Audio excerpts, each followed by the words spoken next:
Selamat pagi Bapak dosen dan teman-teman.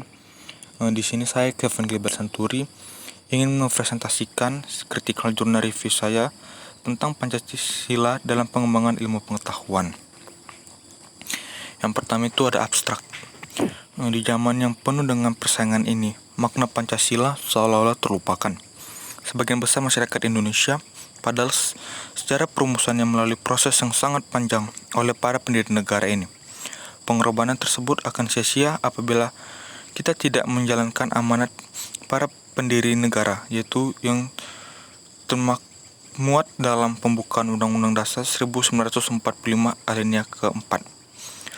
Pembangunan nasional untuk meningkatkan kualitas kemanusiaan dan masyarakat Indonesia yang berkelanjutan, memanfaatkan kemajuan berdasarkan kemampuan nasional teknologi, memperhatikan tantangan perkembangan global.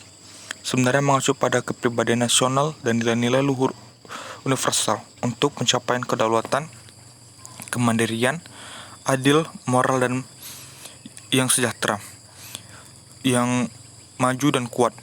Pengetahuan di Indonesia pada dasarnya telah berlangsung sebelum era bangsa Eropa masuk ke Nusantara, hingga pada masa pasca kemerdekaan. Perkembangan iptek adalah lewat kelembagaan pendidikan. Hal ini didasarkan pada semangat mencerdaskan kehidupan bangsa yang tertuang dalam pembukaan Undang-Undang Dasar 1945. Para ilmuwan dan cendekiawan harus memiliki semangat pengembangan dan menciptakan iptek yang ditujukan bagi kesejahteraan dan kesejahteraan umat manusia. Selanjutnya, pendahuluan.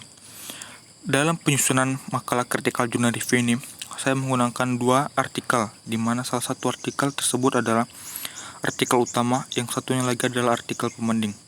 Untuk dibandingkan isinya dengan artikel utama, dalam penentuan artikel mana yang harus penulis gunakan. Terlebih dahulu penulis harus menyesuaikan kegunaan sehingga memiliki topik pembahasan yang sama, sehingga bisa dibandingkan isinya. Setelah melalui pertimbangan itu, maka penulis menggunakan kedua artikel ini sebagai bahan critical journal review untuk tugas mata kuliah pendidikan Pancasila. Jurnal utama, Pancasila sebagai dasar nilai ilmu pengetahuan, karya Samsudin tahun 2018, Transformasi Jurnal Studi Agama Islam, dan jurnal pembanding Filsafat Ilmu dan Arah Pengembangan Pancasila, relevansinya dalam mengatasi persoalan kebangsaan, karya Syarul Kirom tahun 2010, jurnal Filsafat. Selanjutnya, pembahasan. Sebelum masuk ke analisis dan kelebihan kekurangan, saya sedikit ingin menjelaskan tentang latar belakang. Di latar belakang itu membahas tentang perkembangan ilmu pengetahuan dan relevansinya dengan Pancasila. Lalu juga membahas tentang konsep Pancasila sebagai dasar nilai pengembangan ilmu.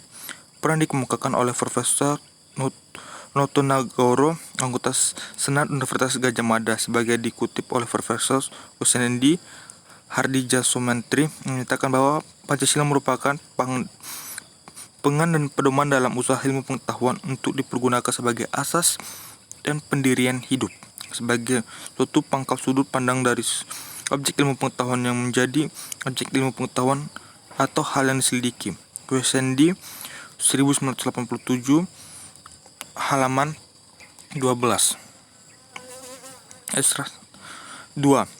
Permasalahan yang dikaji. Dalam kedua jurnal ini, masalah yang dikaji adalah tentang peran Pancasila dalam pengembangan ilmu dan bagaimana ilmu pengetahuan dapat sejalan dengan nilai-nilai Pancasila yang digali dari budaya bangsa Indonesia sendiri. Maka Pancasila mempunyai fungsi dan peran yang sangat luas dalam kehidupan bermasyarakat, berbangsa, dan bernegara. Kajian teori. Pertama itu tentang iptek. Iptek tidak dapat terlepas dari suatu yang melingkupinya. Artinya iptek selalu berkembang dalam suatu ruang budaya. Perkembangan iptek pada giliran persentuhan dengan nilai-nilai budaya dan agama, sehingga di suatu pihak kebutuhan sangat objektivitas, di pihak lain iptek perlu pertimbangan nilai-nilai budaya dan agama dalam pengembangannya agar tidak merugikan umat manusia. Nilai Pancasila. Pancasila dasar nilai pengembangan ilmu. Artinya kelima sila Pancasila merupakan pengembangan dan pedoman dalam pengembangan ilmu pengetahuan dan teknologi. Beberapa teknologi yang dikemukakan para pakar untuk menggambarkan peran Pancasila sebagai rujukan bagi pengembangan ilmu pengetahuan dan teknologi, antara lain Pancasila sebagai intellectual backbone 241, Sofyan Effendi. Selanjutnya, metode penelitian. Kedua jurnal yang saya bahas ini menggunakan metode penelitian yang sama, yaitu metode kualitatif, di mana kedua jurnal tersebut menganalisis didasarkan pada review literatur seperti buku, jurnal hukum dan regulasi, dan penelitian terkait lainnya. Studi literasi dengan pengumpulan berbagai sumber informasi dan fakta dari beberapa literatur dokumen yang terkait langsung dengan pembahasan khususnya konteks Pancasila dan pengembangan ilmu pengetahuan. Pembahasan isi jurnal. Jurnal utama membahas ilmu pengetahuan adalah suatu kesatuan fenomena yang diketahui dan dipahami secara logis, rasional, objektif, dan induksis, empiris, dan pemikiran manusia. Ketika ilmu pengetahuan itu diterapkan dan diwujudkan secara konkret untuk memenuhi kebutuhan hidup manusia, ia disebut teknologi. Sedangkan jurnal pembanding membahas filsafat ilmu adalah segenap pemikiran relatif terhadap persoalan-persoalan mengenai segala hal yang menyangkut landasan ilmu, maupun hubungan ilmu dengan segala segi dari campuran kehidupan umat manusia. Lalu masuk ke analisis jurnal.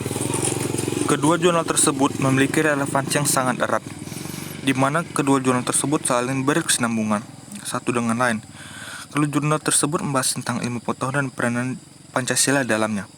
Jurnal utama membahas tentang perkembangan ilmu pengetahuan iptek dan kaitan dengan Pancasila, sedangkan jurnal pembanding membahas mengenai filsafat ilmu dalam perspektif Pancasila. Kedua jurnal juga membahas pengertian Pancasila sebagai dasar pengembangan ilmu pengetahuan bisa merujuk pada beberapa jenis pemahaman. Pertama itu setiap iptek yang dikembangkan di Indonesia tidak boleh bertentangan dengan nilai itu tertuang dalam Pancasila. Kedua, bahwa setiap ilmu pengetahuan dan teknologi yang dikembangkan di Indonesia harus memasukkan nilai-nilai Pancasila sebagai faktor internal dalam pengembangan iptek itu sendiri. Ketiga, nilai-nilai Pancasila menjadi rambu normatif bagi perkembangan ilmu pengetahuan dan teknologi di Indonesia, yang berarti mampu menguasai ilmu pengetahuan dan teknologi agar tidak menyimpang dari cara berpikir dan bertindak masyarakat Indonesia. Lalu, keunggulan dan kelemahan jurnal. Keunggulan atau kelebihan jurnal. Kedua jurnal ini memiliki keterkaitan yang cukup erat, di mana memiliki keunggulan yang hampir sama. Jurnal utama membahas masalah kekinian tentang perkembangan ilmu dan kaitannya dengan Pancasila, dan sedikit membahas tentang perkembangan dari masa lampau.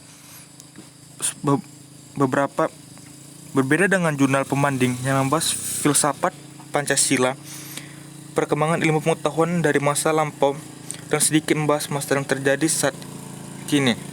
Ini saling melengkapi satu dengan yang lainnya.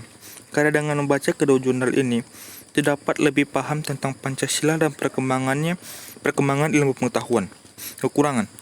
Jurnal utama memiliki kekurangan dalam tata bahasanya, jadi pembaca akan sulit untuk memahaminya. Sedangkan jurnal pembanding penjelasannya bertele-tele, dan hal tersebut akan membuat pembaca menjadi bosan dalam membaca jurnal tersebut.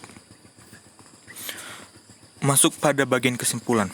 Seperti yang kita lihat di atas, bahwa kedua jurnal tersebut memiliki kelebihan dan kekurangan. Dan sebagai kami intelektual, sebaiknya kita tetap membaca jurnal tersebut. Jurnal tersebut memiliki poin utama. Pertama itu, Pancasila merupakan suatu kesatuan dari sila-sila, harus merupakan sumber nilai, kerangka berpikir, serta asas moralitas bagi pembangunan ilmu pengetahuan dan teknologi. Kedua, pengembangan ilmu dan teknologi terlebih menyangkut manusia harus selalu menghormati martabat manusia, harus meningkatkan kualitas hidup manusia baik sekarang maupun di masa depan, membantu pemekaran komunitas manusia baik lokal, nasional maupun global, harus terbuka untuk masyarakat, lebih-lebih yang memiliki dampak langsung kepada kondisi hidup masyarakat dan ilmu teknologi, hendaknya membantu penciptaan masyarakat yang semakin lebih adil. Demikianlah hasil presentasi yang dapat saya sampaikan. Jika ada salah kata, saya mohon maaf. Selamat pagi untuk kita semua.